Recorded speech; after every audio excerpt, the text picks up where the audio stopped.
రేవంత్ రెడ్డి గారి తీరును గమనించారా? ఎవరైనా సరే రాహుల్ గాంధీకి దగ్గరవ్వాలని చూస్తే తొక్కి పడేస్తా. నా మీద ఎవరైనా ఆరోపణ చేసి, నా మీద ఎవరైనా కంప్లైంట్ చేసినా కూడా ఖతం ఏబిఎన్ ఛానల్ తోటి, బిగ్ టీవీ తోటి తొక్కి పడేస్తా అని చెప్పేసి మాట్లాడిన విషయాలు మనం విన్నదే. మీకు హైలైట్ విషయం చెప్తా వినండి. రేవంత్ రెడ్డి గారు నరేంద్ర మోడీ గారితో చేతులు కలిపి ఈరోజు కాంగ్రెస్ పార్టీని రేవంత్ రెడ్డి ద్వారా ఖతం చేపిస్తున్నాడు. అందులోని కొన్ని కథనాల పరంగా చూసుకుంటే ఈ విషయాన్ని ఇప్పుడు చూస్తున్న ప్రతి ఒక్కరూ, అంటే మంత్రి సీతక్ గారు కావచ్చు, బట్టి విక్రమార్ కావచ్చు, పొంగులేటి గారు కావచ్చు, కొండా సురేఖ గారు కావచ్చు, మీకే క్లారిటీ రావాలి. ఎట్లా చేసిండు కథనాల పరంగా ఒక్కొక్క రాజకీయ భవిష్యత్తును తొక్కుకుంటూ వచ్చిండు. వీళ్ళు నిన్న మొన్ననే చెప్పిన, ఏది దోచుకోవాలన్నా ఏది తినాలన్నా కూడా కంప్లీట్గా తెలంగాణని దోచుకోవాలంటే ఆ అర్హత మాత్రం రేవంత్ రెడ్డి గారికే ఉన్నది. వేరే వాళ్ళు ఎవరు టెండర్ వేసుకోవద్దు, ఎవరు తినొద్దు, ఎవరు కబ్జాలు చేయొద్దు, రేవంత్ రెడ్డి ఒక్కడే చేయాలి. ఎవరైనా ఆయనను కాదని కబ్జాలు చేస్తే మాత్రం కథం పదవి నుంచి తొక్కిపడేసుడే కార్యక్రమం చేస్తూ ఉంటాడు. ఇక చూడండి, అడ్డొస్తే తొక్కేసుడే. హైకమాండ్కు దగ్గరవుతున్న నేతలే టార్గెట్. ఒక్కొక్క మంత్రిపై ఒక్కో ఆరోపణ, అనుకూల వ్యతిరేక మీడియాలో కథనాలు. మంత్రి సీతక్కతో మొదలైన అణచివేత పర్వం. ప్రభుత్వం వచ్చిన తొలినాళ్లలోనే సీతక్కపై ఇసుక దందా ఆరోపణ. నెంబర్ 2 అని చెప్పుకున్న పొంగిలేటికి ఈడీతో చెక్.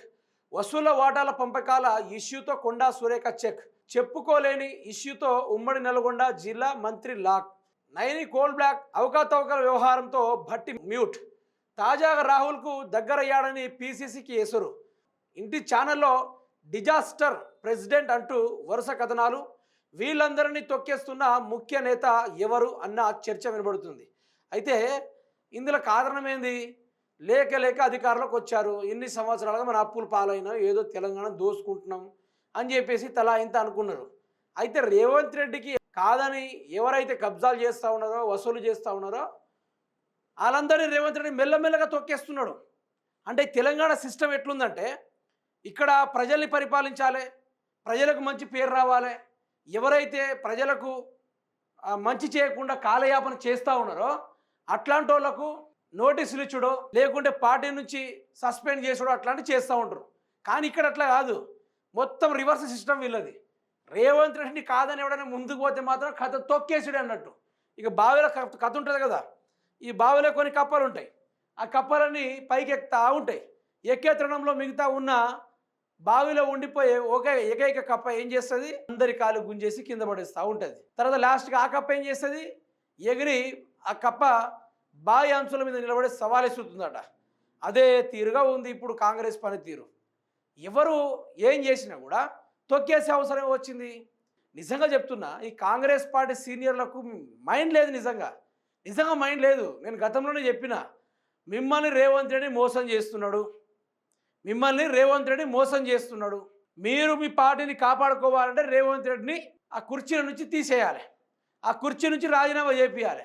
అట్లా చేపిస్తేనే తప్ప మీకు భవిష్యత్తు లేదు, మీకు భవిష్యత్తు రాబోయే తరాల్లో కూడా ఉండదు అనేది మీకు ఎన్నోసార్లు చెప్పిన. అయినా మీరు కూడా వినకుండా కాలయాపన చేసుడు, రేవంత్ రెడ్డి మిమ్మల్ని తొక్కితే మీరు తొక్కించుకోండి, ఇదే జరుగుతూ ఉంది. మారాలి, మనం మారాలి. కాబట్టి తరం మారే కొద్ది నాయకులు మారాలి.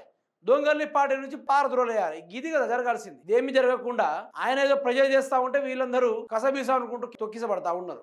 మరి ఇందులో ఊసేదెవరు ఉండేదెవరో కూడా ఈ క్యాబినెట్లో తేలబోతుంది.